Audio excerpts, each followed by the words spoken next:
ગુજરાતમાં આવનાર સમયમાં યોજાનાર ગુજરાતની જનતાની લડાઈ માટે ગુજરાતમાં થયેલા અન્યાય અને ગુજરાતમાં ભાજપના ભ્રષ્ટાચારની સામેની ન્યાયની યાત્રા એટલે આ યાત્રા જે છે ગુજરાત ન્યાય યાત્રા તરીકે ઓળખાશે। ગુજરાત ન્યાય યાત્રામાં ન્યાયયાત્રીઓ જોડાશે, કોંગ્રેસના કર્મઠ કાર્યકરો બધા જોડાશે। આ ન્યાય યાત્રામાં દેશમાંથી અલગ અલગ નેતાઓ પણ આવશે, પ્રદેશનું નેતૃત્વ પણ જોડાશે। ત્રણ પ્રકારના યાત્રીઓ હશે। એક શરૂઆતથી અંત સુધી ચાલવાવાળા યાત્રીઓ જેને ન્યાયયાત્રી તરીકે ઓળખાશે। અમુક લોકો જિલ્લા યાત્રી તરીકે હશે જે પોતાના જિલ્લામાં જ રહેશે, અને અમુક યાત્રી જે છે મહેમાનોની જેમ અતિથિ યાત્રી એટલે એમાં સહયોગ કરવા માટે આવે એવા સહયોગી યાત્રી હશે। તો આવા દરેક પ્રકારના યાત્રીઓ આ યાત્રામાં હશે। મોરબીથી 9મી ઓગસ્ટ ક્રાંતિ દિવસે યાત્રાની આ શરૂઆત થશે। સવારમાં મોરબી ખાતે ઝૂલતો પુલ કે જ્યાં આપણે 141 અને સરકારી આંકડા મુજબ 134 લોકોએ જીવ ગુમાવ્યો છે એ જગ્યા ઉપર દેશના ધ્વજનું ફરકાવીને ક્રાંતિ દિવસે આપણે ગુજરાતમાં અન્યાયની વિરુદ્ધમાં, ભ્રષ્ટાચારની વિરુદ્ધમાં ક્રાંતિનું વાતાવરણ ઊભું થાય એના માટે યાત્રાની સવારે 9 વાગે ત્યાંથી શરૂઆત થશે। આ યાત્રા ત્યાંથી નીકળીને ટંકારાથી ગૌરીદળ અને 9મી તારીખે રાત્રે ટંકારા રોકાઈ, 10મીએ ગૌરીદળ કે રતનપરની આજુબાજુમાં જ્યાં સારું સ્થળ મળે ત્યાં રોકાશે। 11 તારીખે યાત્રા રાજકોટ સાંજના સમયે પહોંચશે અને ટીઆરપી ગેમ્સ ઝોન જ્યાં આપણે આપણા 27 લોકોને ગુમાવ્યા છે ત્યાં સંવેદના સભાનું આયોજન થશે।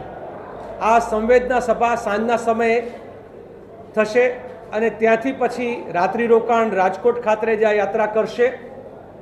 સવારમાં રાજકોટના મહત્ત્વના વિસ્તારોમાં પ્રવેશ કરીને રાજકોટમાં જ લગભગ બોર્ડર ઉપર રાત્રિ રોકાણ કરશે, એટલે 12 તારીખે પણ, અને 13 તારીખે રાજકોટ શહેર છોડી અને યાત્રા સુરેન્દ્રનગર તરફ પ્રયાણ કરશે।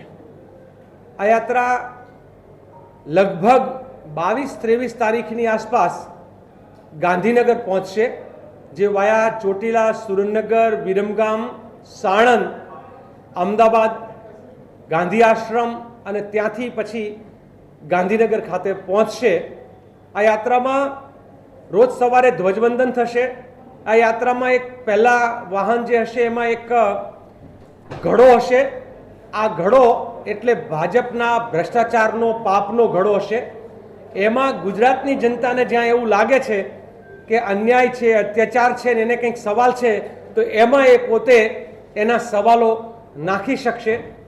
અને આ પાપનો ઘડો ચોક્કસ જગ્યાઓ ઉપર અથવા ચોક્કસ જગ્યાએ જેને ફોડીને ભાજપના પાપનો ઘડો ભરાઈ ગયો છે, એ ઘડો ભરાઈ જાય ત્યારે એ ત્યાં ફોડીને આખા ગુજરાતને એ સંદેશો આપવા માગીએ છીએ કે ભાજપ એટલે ભ્રષ્ટાચાર અને ભાજપ એટલે અત્યાચાર અને અન્યાય।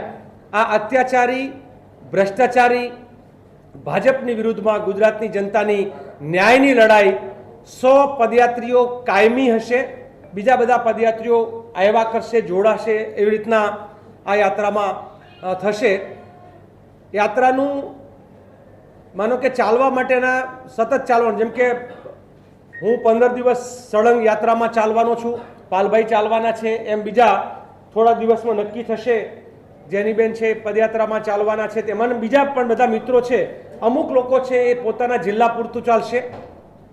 જિગ્નેશભાઈ યાત્રામાં સળંગ સાથે રહેશે પણ ચાલશે નહીં સળંગ, કારણ કે એને ચાલવામાં પ્રોબ્લેમ છે, એટલે નહીં તો પહેલા દિવસથી જ લોકોને, અને આમાં પૂર્ણ પદયાત્રી કોણ છે એવું પહેલાંથી અમે લોકો જાહેર પણ કરશું, કારણ કે આ યાત્રા ઘણી વખત ભાજપની જે પોલિટિકલ સ્ટન્ટની યાત્રા હોય એવી યાત્રા નથી।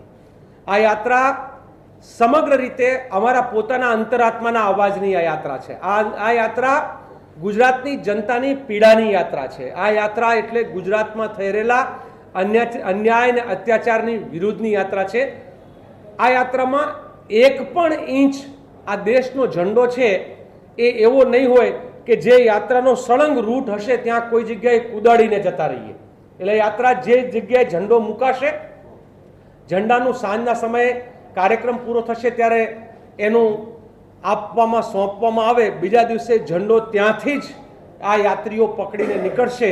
એટલે આ યાત્રા સળંગ યાત્રા છે, આ બ્રેક કરીને ચાલવાવાળી યાત્રા નથી. મિત્રો, યાત્રામાં કોઈ ચોક્કસ નેતા ક્યારે જોડાશે એના માટેનો કોઈ અત્યારે નિર્ણય નથી થયો, પણ આ યાત્રામાં ક્યાંક રાહુલજી, ક્યાંક ખરગેજી, ક્યાંક પ્રદેશના પ્રમુખશ્રી, ક્યાંક અમારા પ્રભારીશ્રી, ક્યાંક પ્રદેશના અને રાષ્ટ્રીય જે મહત્વના નેતાઓ છે એ બધા જ લોકો, બધા જ અમારા રાષ્ટ્રીય ફ્રન્ટલના નેતાઓ, ક્યાંક યુથ કોંગ્રેસના રાષ્ટ્રીય અધ્યક્ષ, ક્યાંક મહિલા કોંગ્રેસના રાષ્ટ્રીય અધ્યક્ષ, ક્યાંક NSUIના રાષ્ટ્રીય અધ્યક્ષ, ક્યાંક અમારા OBC ડિપાર્ટમેન્ટ, તો જે પ્રદેશના અને રાષ્ટ્રીય જે મહત્વના નેતાઓ છે એ લોકો સમયાંતરે એમની સાથે વાટાઘાટ કરીને તારીખ, અમારું આખું શેડ્યુલ બની જાય એટલે કોને ક્યાં કન્વિનિયન્ટ છે એ પ્રમાણે એ લોકો જોડાશે.